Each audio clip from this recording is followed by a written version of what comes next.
En Semana Santa se incrementa el consumo de animales en vía de extinción. Autoridades ambientales están en alerta. Eso hace un daño bastante considerable a los ecosistemas. Este es un problema que puede afectar tanto a la especie como a nuestro ecosistema. Vehículos eléctricos no tienen reglamentación. Patinetas y bicicletas con motor en la mira de las autoridades. Eso es un desastre porque ellos no respetan, se meten por un lado, por donde sea. ¿Qué opina usted de los que montan patineta y violan las normas de tránsito? No, pues allá cada quien. Eliminarían pico y placa para personas con discapacidad por dificultades para trasladarse en diferentes territorios. Camino al futuro, un proyecto para promover y regular la investigación en neurociencias y neurotecnologías. Para poder proteger los derechos humanos y derechos emergentes.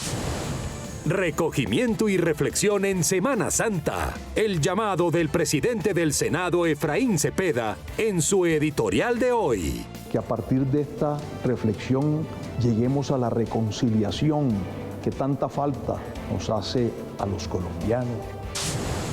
La marroquinería emplea a 300.000 personas, pero el contrabando y los tratados comerciales la tienen en una difícil situación. Si un bolso te cuesta 100.000 pesos, el chino te cuesta 50.000 porque hacen la mercancía en alta mar, no pagan impuestos y aquí nos cobran hasta por respirar. Plazas de mercado y mercados campesinos serán centros de acopio. NS Noticias, con Marcela Baena. Buenas noches. En el país se decomisaron durante el 2024 más de 3.200 animales en vía de extinción, la mayoría de estos para consumo humano. Semana Santa es una de las fechas en donde más se incrementa el tráfico.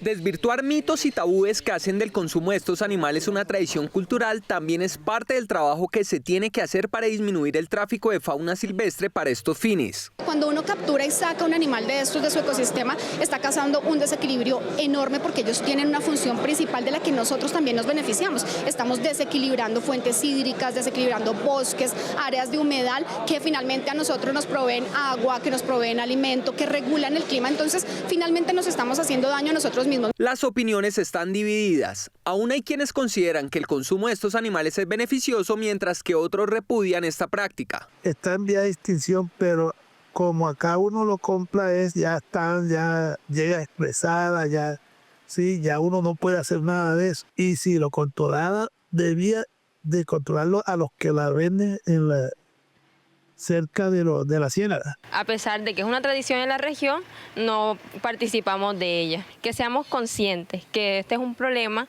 que puede afectar tanto a la especie como a nuestro ecosistema. La Ciénaga de San Marcos en Sucre es el lugar en donde más se extraen icoteas, siendo un punto grave para el ecosistema. Hasta hace 15 días habían sido incautados 300 ejemplares. Eso hace un daño bastante considerable a los ecosistemas, si tenemos en cuenta que la icotea, por su característica, es un animal omnívoro, es un animal que come de todo. Lo fundamental es la educación ambiental, porque si educamos a los niños, pues no tendremos que castigar al hombre. Conciencia ciudadana y pedagogía deberán ser la base para acabar con estas prácticas que tienen sanciones desde 5 hasta 11 años de cárcel por tráfico, consumo o tenencia ilegal de animales en peligro de extinción.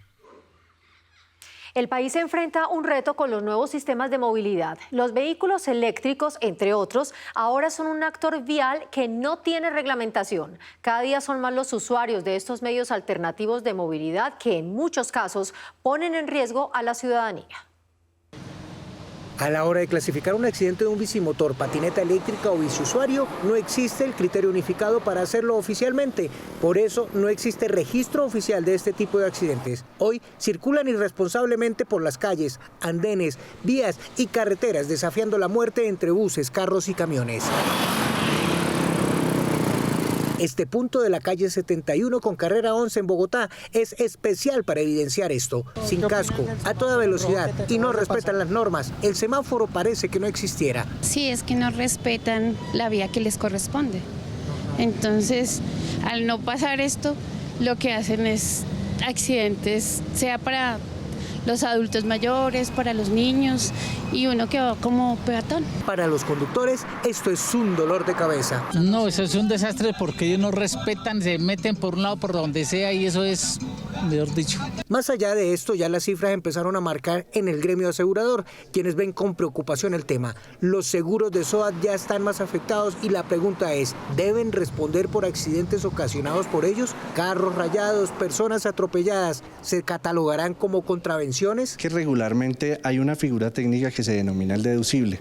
Ese deducible lo que implica es que cuando ocurre un accidente de tránsito es una parte de ese riesgo que debe asumir el propio asegurado, y eso tiene un objetivo muy valioso, es que el asegurado sea muy cuidadoso con el bien, que sea cuidadoso con la actividad que está ejercitando, porque sabe que de alguna manera le va a afectar su bolsillito. Por eso piden que se acelere y dé en trámite a un proyecto que ya hace tránsito en el Congreso para iniciar la reglamentación a estos vehículos. Que tengan que llevar casco, que tengan que llevar rodilleras, que tengan que llevar coderas, que tengan que llevar implementos reflectivos, establece unos límites de velocidad por donde deben transitar una mayoría de edad para montar en este tipo de vehículos en las vías permitidas. Sí, yo creo que hay que regular los dispositivos, los elementos eléctricos más las motocicletas y demás por la velocidad que tienen en las vías. Mientras se toman medidas, el vacío legal existe en la sociedad y es eso lo que se debe evitar para que no siga aumentando el libre albedrío a la hora de interpretar las normas de movilidad en el país. ¿Y allá no es el pare? No hay línea. ¿Qué opina usted de los que montan patineta y violan las normas de tránsito? No, pues allá cada quien. Sí. Y ya. ¿Y no se podría evitar un accidente?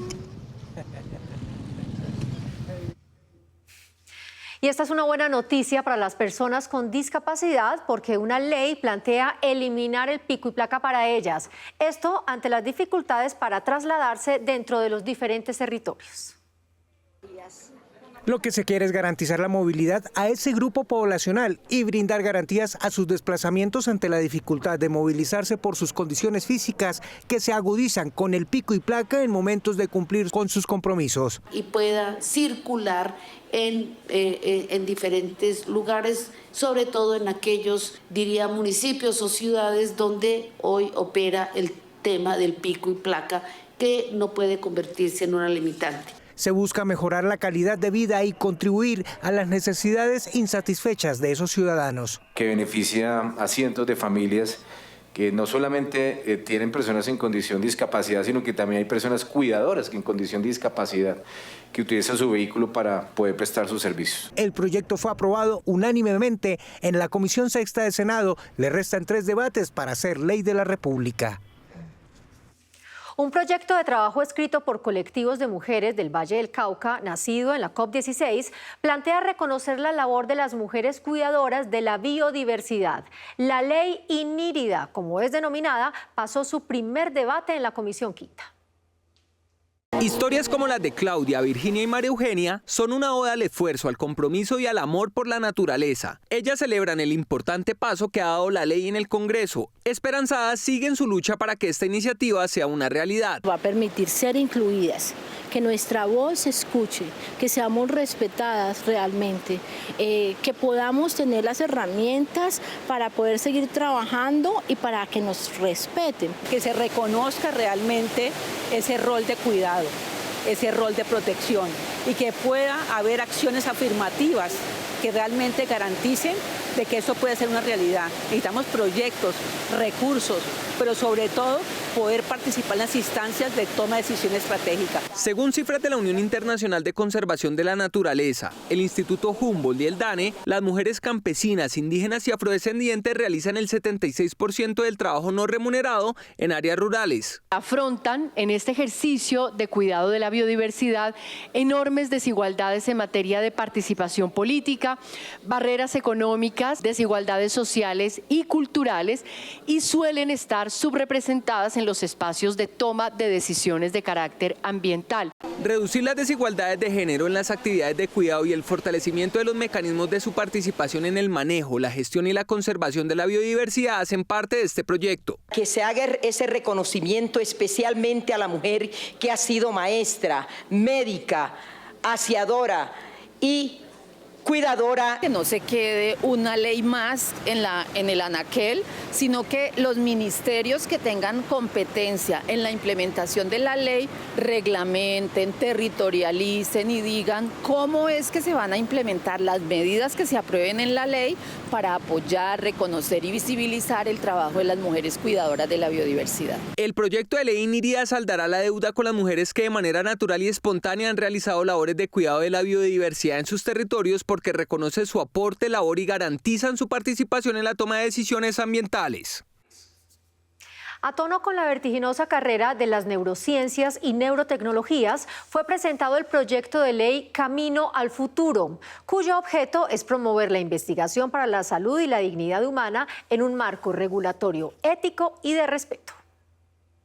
El objeto es regular los principios en materia de neurociencias, neurotecnologías y derechos humanos. Y su nombre, El Camino al Futuro, un proyecto de ley para la era moderna, le pone la impronta de lo que está buscando.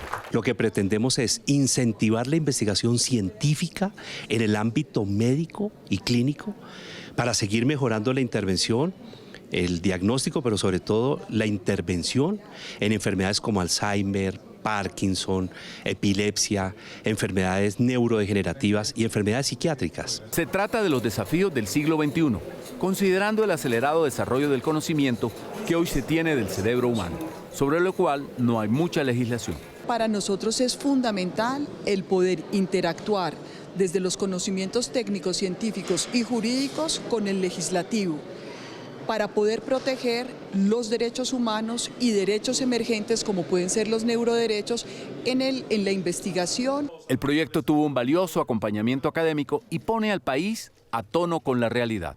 Son herramientas un poco que pueden utilizarse para leer más en detalle la actividad cerebral, pero también cambiarla o manipularla. Y se hace para proteger a los seres humanos, legislando con el aporte de la academia. Digamos que uno de los principales riesgos que existen sobre la aplicación de neurotecnologías y la manipulación al ser humano es la predisposición para la comisión incluso de conducta. Uno de los componentes son los neurodatos, únicos y personales, como la huella dactilar, por medio de la cual se puede identificar, perfilar y comprender a un individuo. Recogimiento y reflexión son las palabras en las que sintetiza el llamado de Semana Santa el presidente del Senado, Efraín Cepeda, en el editorial de hoy. El Congreso es el camino.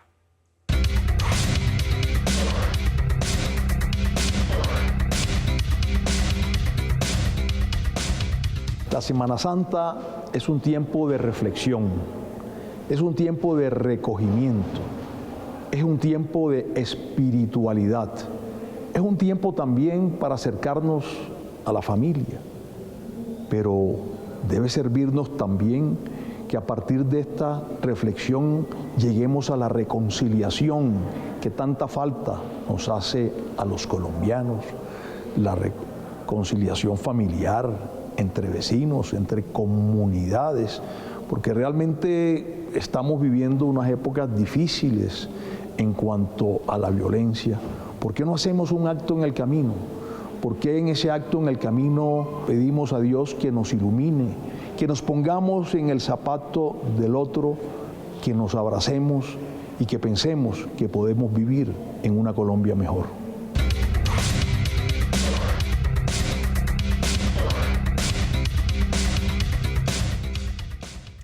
Modificar los requisitos para quienes aspiran a ser embajadores o cónsules del país es el proyecto de ley cuyo objetivo es que hablar un segundo idioma sea obligatorio. Establecer el bilingüismo como requisito para ocupar el cargo de embajador o cónsul es la propuesta de un proyecto de ley a través del cual se busca mejorar la atención de los colombianos que viven fuera del país. Tenga las suficientes competencias lingüísticas para poder desarrollar con eficacia esas funciones diplomáticas que le son otorgadas. Una persona que no tiene un bilingüismo, que no tiene un segundo idioma, en este caso el inglés, no podrá tener una excelente comunicación, una excelente negociación ante diferentes personajes públicos y privados. Para ocupar estos cargos, la iniciativa pone como requisito que cuenten con título profesional, título de posgrado, experiencia profesional relacionada, hablar y escribir correctamente otro idioma de uso diplomático. Actualizar los requisitos legales a las necesidades, pero sobre todo a las dinámicas de las relaciones internacionales de la gobernanza global, es una necesidad. Van a tener un año de gracia. Es decir, una vez sea el embajador de libre nombramiento, remoción, o sea de carrera, tendrá un año para certificar su nivel de inglés, de francés o italiano o el idioma del país donde se encuentre. De acuerdo con datos de la Cancillería, Colombia cuenta con 70 embajadas en el mundo y hay más de 6 millones de colombianos que viven en el exterior. El Fondo Nacional del Turismo destacó los municipios ideales para vivir la experiencia de pueblear durante esta Semana Santa. Claudia, ¿qué recomendaron los senadores? Buenas noches. Marcela, buenas noches. Una de las actividades más populares durante esta época es pueblear. Y nos dimos a la tarea de preguntarle a algunos senadores cuál es su destino preferido. La senadora Paloma Valencia recomendó Popayán. A 20 minutos de Popayán hay una vereda que se llama Julumito. Y en esa vereda hay otra Semana Santa, con sus procesiones hermosísimas. Antioquia es el departamento que sugiere el senador León Freddy Muñoz. Si quieren pasar ahorita en Semana Santa rico, vayan a Antioquia. En Antioquia hay de todo para conocer. Está San Carlos, San Rafael, Jardín, Ciudad Bolívar. Encuentra Santa Fe de Antioquia, que está divino. Y este recorrido termina con la invitación del senador Temístocles Ortega. Para que vayan al Cauca, a Popayán, la Semana Santa más hermosa de América.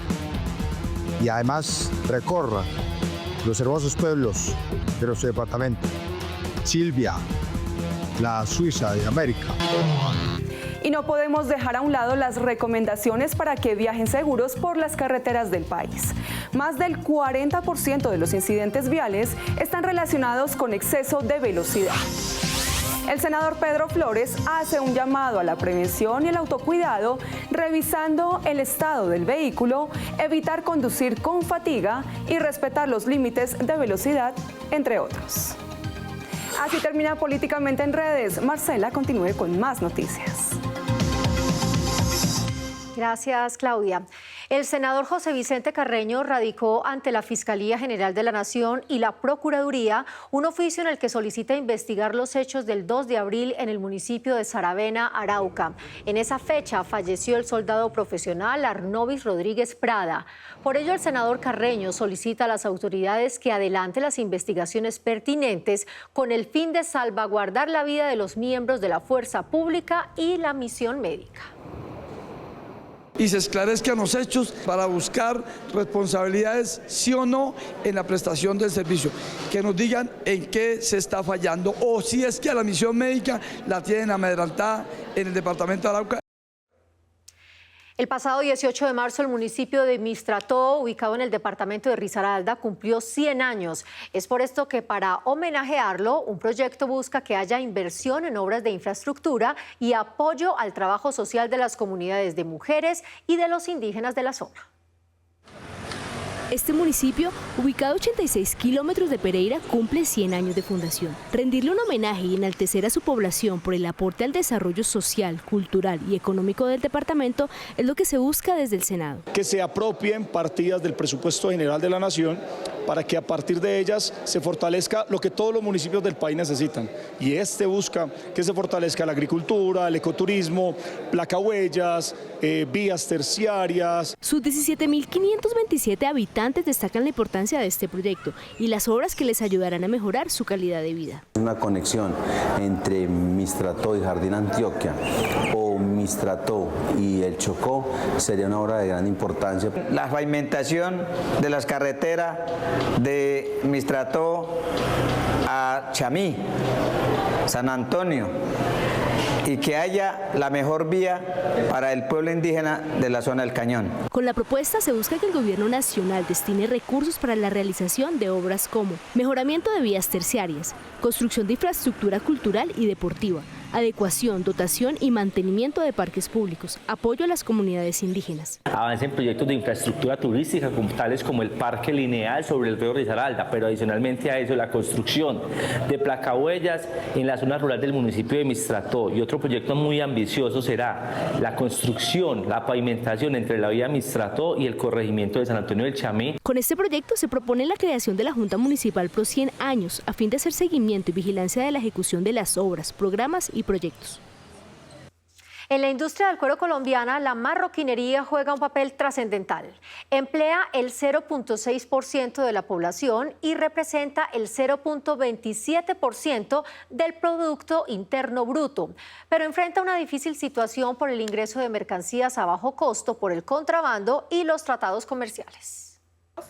Bolsos, billeteras, llaveros, calzados, cinturones y cientos de objetos son los que fabrican más de 300.000 trabajadores en el sector de la marroquinería en Colombia. Una industria que cada día se ve más amenazada por el contrabando, la competencia desleal y la reducción en las ventas. Si un bolso te cuesta 100.000 pesos, el chino te cuesta 50.000 porque hacen la mercancía en alta mar, no pagan impuestos y aquí nos cobran hasta por respirar. El producto nacional o las materias primas cuestan más que las importadas. Es mejor calidad, pero cuesta más. Acá las ventas están muy bajas. Por ejemplo, aquí en esta empresa teníamos 20 personas trabajando. Ahorita, como se pueden dar cuenta, vemos solo 7. Para proteger esta industria, el partido Mira presentó un proyecto de ley que crea medidas de protección y comercialización del sector de la marroquinería. Una de ellas, imponer la compra obligatoria por parte de las entidades de administración pública y de servicios públicos de las dotaciones que se requieran. Es un proyecto que busca beneficiar más de 300.000 micronegocios del país, fortalecer también las posibilidades de los bancos de maquinarias, darles crédito fácil, de igual manera crear una ruta para que ellos puedan también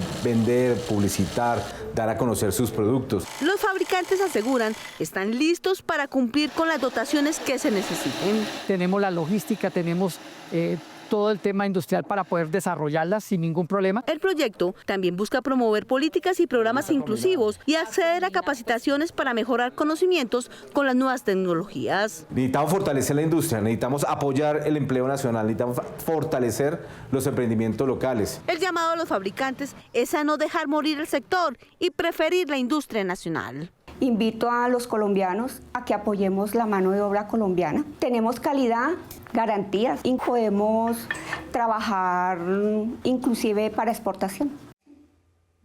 Una iniciativa busca exaltar la labor de los bomberos de Bogotá por su aporte al país y a nivel internacional por medio de la emisión de una moneda conmemorativa.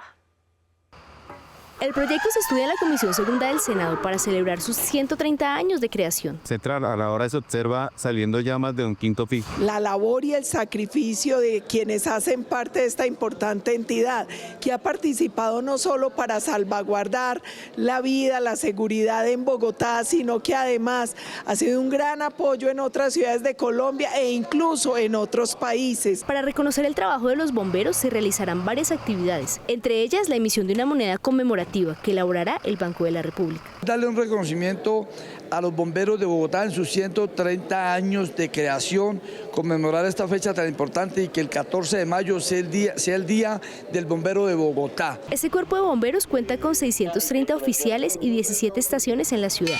Sus miembros destacan la importancia de esta propuesta. Durante estos 130 años, nuestra entidad ha apoyado diferentes emergencias y movilizaciones a nivel nacional e internacional. De las más relevantes, recordamos la que apoyó el equipo de búsqueda y rescate con el edificio Space en la ciudad de Medellín, el edificio Blas de Lezo en la ciudad de Cartagena, pero también tuvimos un apoyo importante del equipo acuático en el municipio de Guatapé con la emergencia que ocurrió con uno de los botes. El gobierno nacional deberá implementar campañas y contenidos pedagógicos que resalten el valor histórico y la importancia de esta entidad. Merecido reconocimiento. Y fue aprobado en segundo debate de la plenaria del Senado un proyecto para fortalecer las plazas de mercado y los mercados campesinos. El objeto es regular estos espacios como centros de acopio. Con esta noticia nos despedimos por hoy. Gracias por acompañarnos. Los esperamos en nuestra próxima emisión. Hasta entonces. En el país hay alrededor de 1.500 plazas de mercado y 13 centrales de acopio, por lo cual el proyecto servirá para reglamentar y promover las plazas y a millones de campesinos que basan su economía en el intercambio económico de sus productos. Hemos conocido la realidad que viven muchas de las plazas de mercado y reconocemos las necesidades y problemáticas que requieren de la atención y el esfuerzo del Estado colombiano. Se pueda aprovechar la demanda estatal, esto es colegios públicos, fuerza pública, batallones, y sean los primeros en consumir, en adquirir estos productos de las plazas de mercado para fortalecer precisamente esta economía popular. Dentro de los acuerdos a los que se llegaron en la discusión del proyecto está la reglamentación de la venta de animales considerados ornamentales en plazas de mercado y sus alrededores. No se podrá de aquí a 2 años vender este tipo de animales en las plazas de mercado por 2 condiciones. Primero, las condiciones de salubridad para tener animales dentro de una plaza, y segundo, por supuesto, porque las plazas no cumplen las condiciones de bienestar animal en las que se pueda comercializar este tipo de animales. Según cifras del DANE, al menos el 30% de la población colombiana es campesina, por lo que este proyecto será fundamental para fortalecer la economía popular y garantizar la soberanía alimentaria. Además, beneficiará a productores rurales y urbanos vinculados a plazas y mercados campesinos.